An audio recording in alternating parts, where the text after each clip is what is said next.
नमस्ते. जय श्री कृष्ण. दंडवत प्रणाम.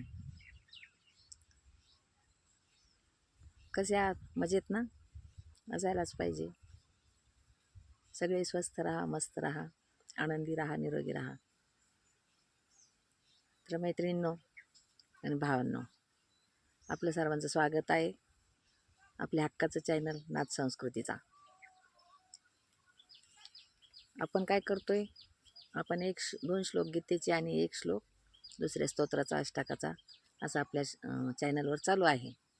आता आपलं चालू आहे चरपट पंजरिका स्तोत्र आणि त्या स्तोत्राचा तिसरा श्लोक आपण आज घेणार आहोत.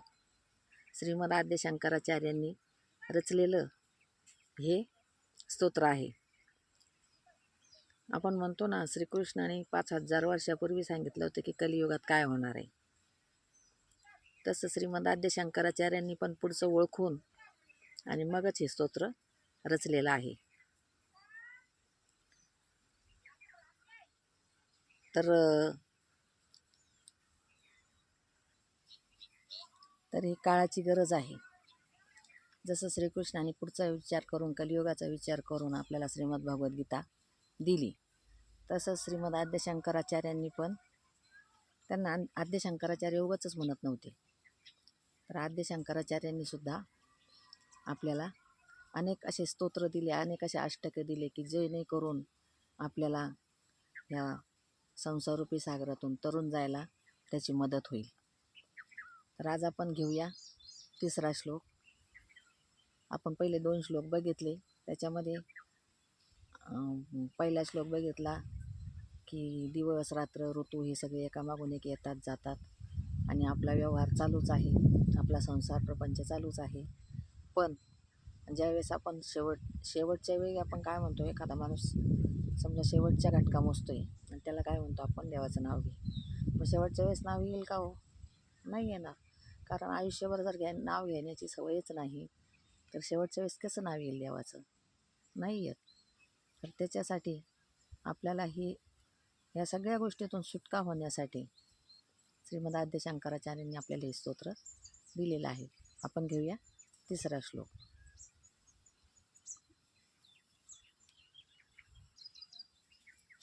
यावदवित्तो पार्जन सक्त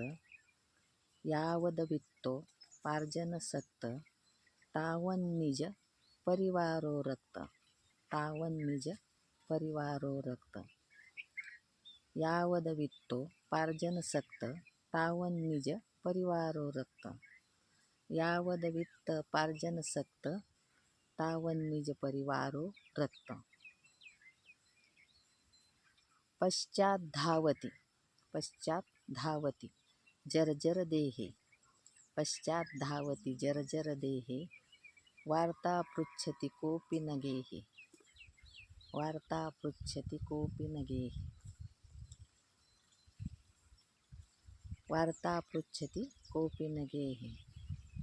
यावदवित्तोपार्जनसक्त तावन्निज परिवारो रक्त. पश्चाद्धावति जर्जर देहे वार्ता पृच्छति कोऽपि न गेहि. भज गोविन्दं मूढमते.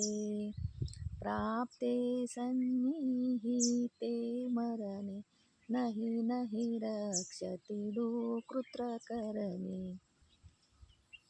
असा हा श्लोक आहे. याचा अर्थ असा होतो, यावदवित्तोपार्जन सक्त, जोपर्यंत, यावद म्हणजे जोपर्यंत, वित्तपार्जन म्हणजे वित्तार्जन किंवा अर्थार्जन आपण ज्याला म्हणतो. यावदवित्तोपार्जन सक्त, जोपर्यंत हे मनुष्या म्हणजे आपल्याला सांगतात हे शंकराचार्य, हे जोपर्यंत हे मूढा तू पैसा कमवतोस, यावदवित्तोपार्जन सक्त, जोपर्यंत तू पैसा कमवतोस, तावन्निज परिवारो रक्त, तोपर्यंत, तावन म्हणजे तोपर्यंत, निज परिवार म्हणजे तुझा परिवार, तुझा जो रक्ताचा परिवार आहे, तावन निज परिवारो रक्त. जोपर्यंत तू पैसा कमवतोस तोपर्यंत तुला सगळे विचारणार आहेत. एवढा एक म्हणजे एकदम खूप मोठा संदेश देणारा तेवढंच हे एका ओळीत शंकराचार्यांनी बसवलं. यावदवित्तो पार्जन सक्त तावन निज परिवारो रक्त. खालच्या ओळीत ते म्हणतात, पश्चात धावती जर्जर देहे. जोपर्यंत तू पैसा कमवतोस तोपर्यंत तुझा थोडा परिवार विचारणार आहे.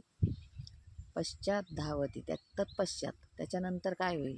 तू जेव्हा पैसा कमवायचा बंद होशील, तुला जेव्हा पैसा कमवणं बंद होईल त्याच्यानंतर, पश्चात म्हणजे नंतर, पश्चात धावती जर्जर देहे.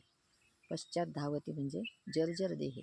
पश्चात धावती जर्जर देहे म्हणजे जेव्हा तुझा देह जर्जर होईल, जेव्हा तू वृद्ध होशील, जेव्हा तुझे हातपाय थरथर करायला लागतील, जेव्हा तुला काही सुधारणार नाही, तेव्हा पश्चात धावती जर्जर देहे वार्ता पृच्छती कोपी न गेहे. कोणी तुझी वार्ता पुसणार नाही तुला, की तुझं काय चाललं. तुला कोणी विचारणार सुद्धा नाही. पुसणार नाही म्हणजे विचारणार नाही. वार्ता पृच्छती कोपी न गेहे म्हणजे तुझी कोणी वार्ताही घेणार नाही आणि तुला कोणी विचारपूसही करणार नाही की तू कसा आहेस. जोपर्यंत तू पैसा कमवतोस तोपर्यंत तुझा परिवार तुला विचारणार आणि त्याच्यानंतर तू जेव्हा देहाने जर्जर होशील त्यावेळेस तुला कोणी विचारणार नाही. म्हणून हे मुढा, म्हणून भज गोविंदम भज गोविंदम भज गोविंदम मूढमते प्राप्ते सन्निहिते मरणे नाही नाही रक्षती डुकृत्रकरणे. म्हणजे हे मुढा भज गोविंदाला भज. हे मुढा गोविंदाचे नाव घे. हे मुढा तू गोविंदाचे स्मरण कर. त्याच्यानंतर काय होईल म्हणजे प्राप्ते सन्निहिते, प्रत्येकाच्या सन्निधामध्ये मरण आहेच, पण मरणाच्या वेळेस तू नाव घेशील ते नाव तुला येणार नाही. त्यासाठी आता अशा परिस्थितीतच तू नाव घ्यायची सुरुवात कर. भगवंताचं नाव घेत घेत जेव्हा तू शेवटाला जाशील त्यावेळेस तुला मोक्षप्राप्ती ही नक्कीच ठरलेली आहे. पण तू मरणाच्या वेळेस म्हणजे प्राप्ते सन्निहिते मरणे नाही नाही रक्षते डुकृत करणे म्हणजे सन्निधामध्ये मरण तर आहेच आहे, पण मरणाच्या वेळेस जर तू देवाचं नाव घेशील आणि भोकत राहशील तर काहीच त्याचा उपयोग होणार नाही, असं इथं आद्य शंकराचार्य आपल्याला सांगतायत. थोडक्यात माझा जसा जमल तसा मी अर्थ सांगितला. व्हिडिओ आवडला असल्यास लाईक जरूर करा, शेअर करा, कमेंट करा आणि इथपर्यंत व्हिडिओ बघितल्याबद्दल सगळ्यांचे धन्यवाद. चॅनलला सबस्क्राईब नक्की करा. धन्यवाद. जय श्रीकृष्ण.